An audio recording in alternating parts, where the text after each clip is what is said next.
Magandang araw mga tol, Uyod Boxing Fanatics nga pala. So sa araw na ito ay pag-uusapan nga natin itong number 1 na pinag-uusapan ngayon dito nga sa bansang Japan. Walang iba kung hindi itong si Naoya Inoue at ang ating pambato, Jandrel Cuadro-Alas Casimero.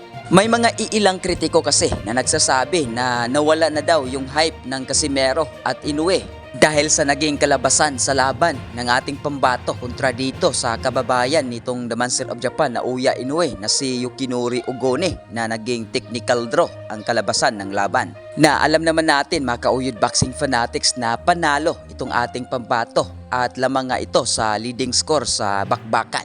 At nabanggit na ngayon ng ating pambato na ang plano nila ay tatapusin nila si Yukinori Ogone sa round 5. Kaya kung ating napansin mga ka-Uyod Boxing Fanatics na nagrorogi na nga itong si Yukinori Ogone sa round 4. Kaya isa rin ito sa mga dahilan na hindi niya nakayanan ang mga malalakas na suntok na ibinato ng ating pambato ay sumuko kaagad ito sa laban.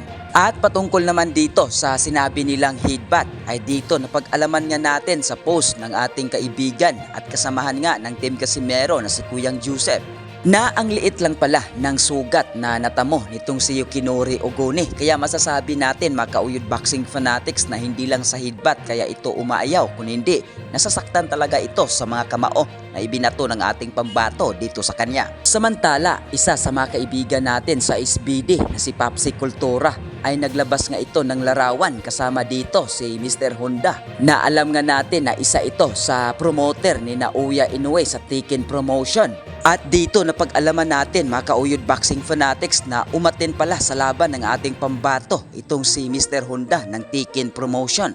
At sinabi nga dito ni Papsi Cultura sa kanyang post na tuloy pa rin ang plano next year, sabi ng tatay ko. So alam na mga ka-Uyod Boxing Fanatics, tuloy pa rin ang Naoya Inoue versus Casimero sa taong 2024. Kaya kung ating iisipin mga ka-Uyod Boxing Fanatics na kung bakit gusto ng promoter ni Casimero na sa USA na ito magti-training sa susunod na laban. Dahil sa taong 2024 ay ito nga ang sinabi ng Team Casimero na may pasabog sila at mukhang may malaking laban na paghahandaan itong Team Casimero. Kaya nga sa Amerika ito magti-training. So aabangan na lang natin mga ka-Uyod Boxing Fanatics ang iba pang update dito nga sa ating pambato, Jandrel Cuadro-Alas Casimero. At kung may opinion ka at komento sa video na ito, paki-comment sa baba ng ating mapupusuan. Maraming salamat! Yo! Cuadro-Alas 3-time world champion ng angas ng Pinas, Batang Ormoc, Jandrel Casimero. Guys, kung bago lang kayo sa YouTube channel na to, Uyod Boxing Fanatics, so ano pa hinintay nyo? Mag-subscribe na! Let's go!